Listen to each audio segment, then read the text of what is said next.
Assalamualaikum warahmatullahi wabarakatuh. Apa kabar semuanya? Semoga kita dalam keadaan sehat walafiat ya.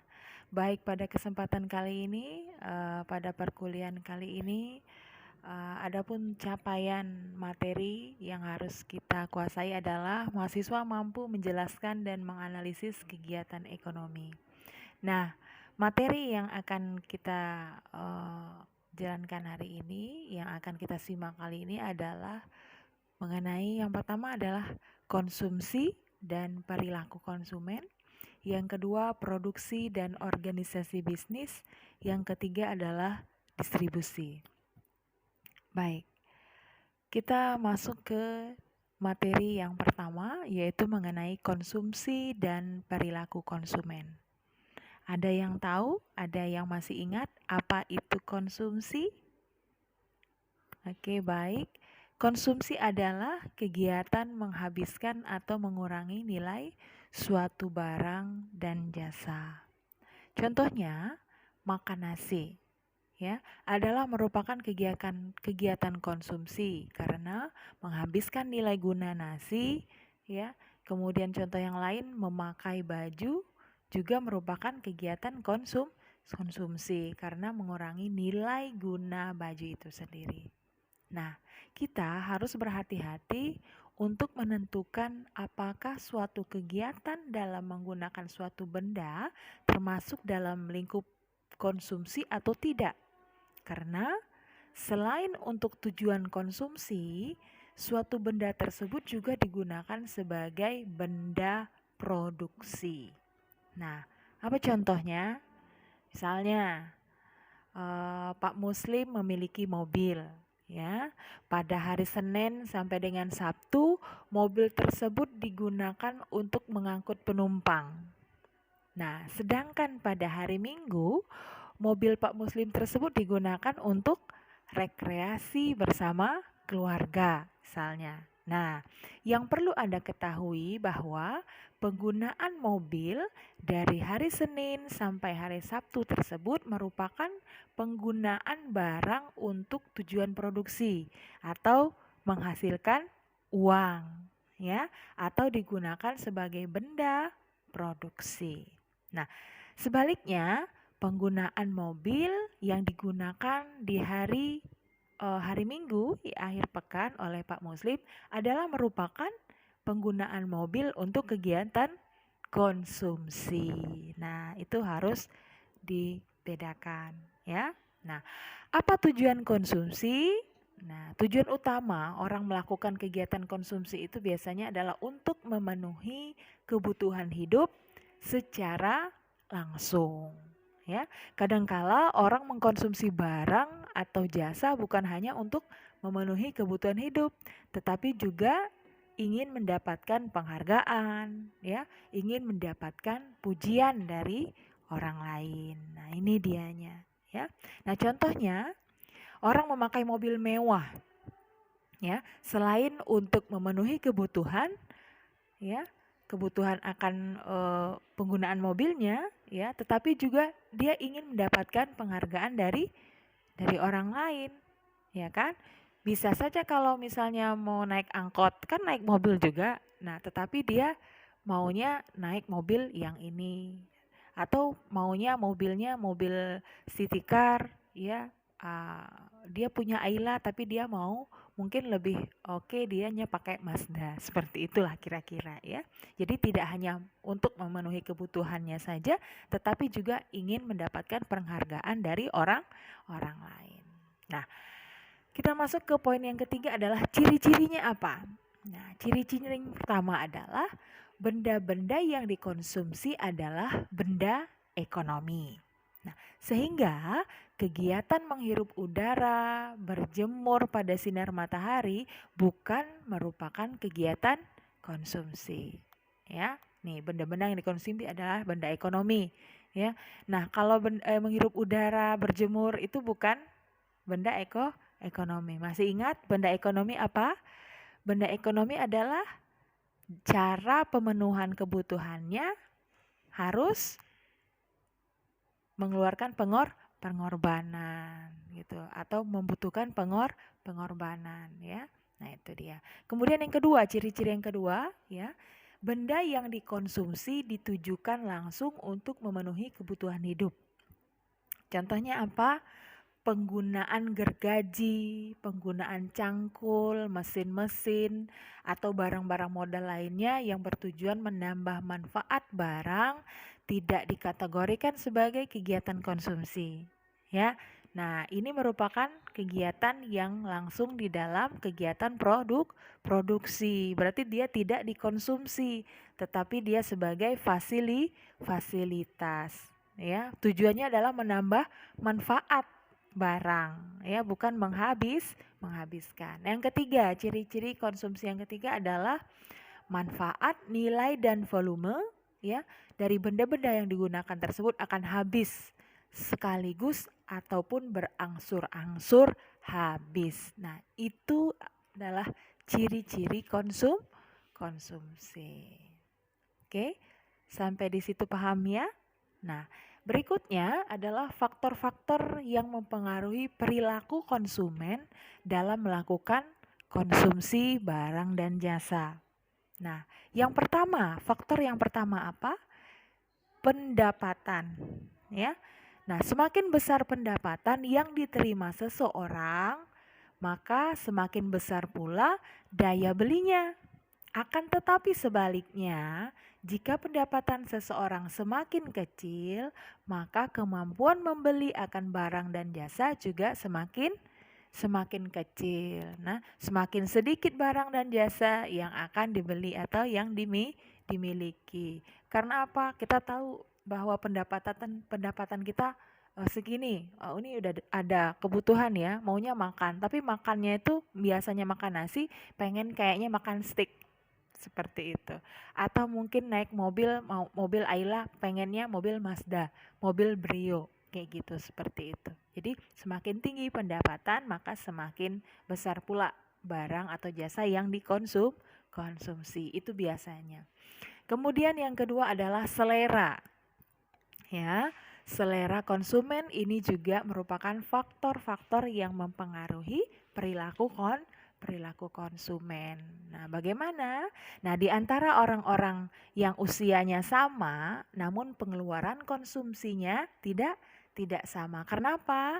Karena perbedaan sikap hemat, ya, ataupun selera masyarakat dalam konsumsi. Nah, bila masyarakat memiliki selera yang menurun dalam konsumsi, maka tingkat konsumsi juga akan turun. Nah, sebaliknya, jika selera konsumsi masyarakat meningkat, hal ini akan meningkatkan konsumsi pula. Seperti itu. Ya, oke. Contohnya apa ya? Kayaknya lagi musim-musim bubble ya misalnya ya. Kayaknya berselera sekali masyarakat apa namanya, anak-anak muda suka minum minuman bubble ya, bubble drink itu. Thai tea segala macam. Maka tingkat permintaan, ingat permintaan dan penawaran ya juga berpengaruh karena ada selera konsumen ini. Maka tingkat konsumsinya akan semakin tinggi karena adanya munculnya selera dari konsumen. Nah, yang ketiga adalah harga barang dan jasa. Nah, ini dia. Harga barang sangat menentukan terhadap besar atau kecilnya konsumsi seseorang. Kenapa? Nah, jika harga barang naik, maka seseorang akan memperkecil konsumsinya. Ya, sebaliknya jika harga barang turun, seseorang akan memperbesar konsumsinya. Apalagi kalau ada diskon. Yang tadinya nggak beli gara-gara diskon, maka akhirnya beli gitu ya. Tadinya nggak butuh, akhirnya karena mumpung harganya murah ini, ya beli gitu ya. Nah, ini dia. Ini juga pernah kita singgung dalam ulasan dari permintaan dan penawaran. Nah, di sini adalah perilaku konsumen. Itu ya. Harga barang, kalau harga mahal, maka perilaku konsumen pasti akan memperkecil pembeliannya, ya, tidak memperkecil konsumsinya. Oke. Nah, akan tetapi ya, perubahan pada harga ini tidak berlaku untuk barang kebutuhan pokok pada umumnya, ya. Yang pada umumnya selalu akan dibeli dalam jumlah yang relatif tetap. Misalnya apa? Beras, sembako lah ya. Nah, sembako ini walaupun harganya tinggi, ya, konsumsi akan barang dan jasa tersebut atau barang sembako tersebut akan relatif tetap. Nah, oke. Yang keempat adalah faktor adat istiadat atau kebiasaan konsumen. Nah, adat istiadat dan kebiasaan ini ya cukup berpengaruh kepada konsumsi seorang dalam mengkonsumsi ya dalam masyarakat. Oke, baik. Nah, faktor yang keempat ini adalah adat istiadat ya. Kebiasaan masyarakat yang sering ataupun yang senang melakukan pesta ya atau hura-hura atau mungkin suka santai bersama-sama keluarga ataupun masyarakat umumnya, maka akan memperbesar konsumsinya. Nah, akan tetapi masyarakat yang memiliki adat istiadat ataupun kebiasaan yang bersikap terhadap hemat, maka konsumsi masyarakat tersebut akan semakin kecil. Nah, yang keempat, adanya barang substitusi. Ada yang tahu barang substitusi? Yaitu barang pengganti. Nah, barang pengganti ini juga dapat mempengaruhi tingkat konsumsi seseorang atau masyarakat. Nah, jika terdapat barang yang dapat digantikan fungsi dari suatu barang yang dibutuhkan, maka biasanya seseorang itu lebih cenderung menentukan pilihannya ke harga yang murah, ya. Karena apa? Karena tujuan konsumsinya itu sama, ya kan? Lebih cenderung memilih yang lebih murah, ya. Maka barang tersebut dapat mempengaruhi konsumsi seseorang atau masyarakat tersebut. Misal, ini contoh lagi ya. Misalnya katanya ember plastik yang merek tertentu harganya mahal. Sementara ada ember plastik merek lain atau ember yang mungkin berbahan seng atau berbahan yang lain yang harganya lebih murah, maka seseorang akan membeli ember yang merek lain yang lebih murah. Karena apa? Pemanfaatannya sama. Oke, itu dia ya. Nah, yang keenam adalah status sosial. Nah, status sosial ini juga mempengaruhi perilaku konsumsi dari konsumen. Kenapa? Posisi seseorang di masyarakat akan membentuk pola konsumsi orang tersebut. Karena apa? Status sosial ya terhadap pengeluarannya. Ini status sosial ini ya kan ya. Padahal kebutuhannya sama aja, tetapi karena ada penghargaan tadi ada status sosial, malu dong ya. Nah, seperti itu. Oke. Nah, yang berikutnya adalah yang terakhir ya. Faktor yang ketujuh adalah lingkungan tempat tinggal. Nah, ternyata lingkungan tempat tinggal juga merupakan faktor-faktor yang mempengaruhi konsumsi ya. Karena apa? Karena manusia tidak hidup sendirian dan selalu beradaptasi dengan lingkungan sekitar tempat tinggalnya, sehingga pola konsumsinya juga dipengaruhi oleh lingkungan. Seperti itu. Misal apa ya?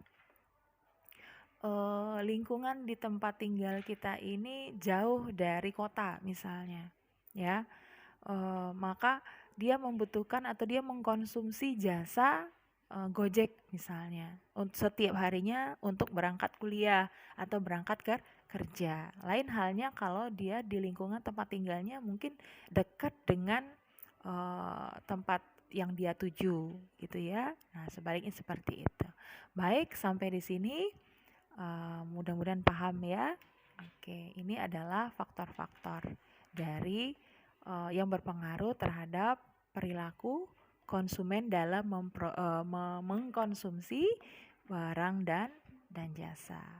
Oke, baik teman-teman mahasiswa semuanya. Untuk materi yang pertama yaitu mengenai konsumsi dan perilaku konsumen. Kita kira cukup, yaitu kita sudah membahas tentang konsumsi, apa itu konsumsi, kemudian tujuan, lalu juga ciri-ciri dan faktor-faktor yang mempengaruhi perilaku konsumen dalam kegiatan konsumsi. Nah, untuk materi berikutnya tentang produksi dan organisasi bisnis serta distribusi akan kita lanjutkan pada video pembelajaran selanjutnya. Oke, terima kasih atas kesempatannya kali ini. Terima kasih, tetap jaga kesehatan. Wassalamualaikum warahmatullahi wabarakatuh.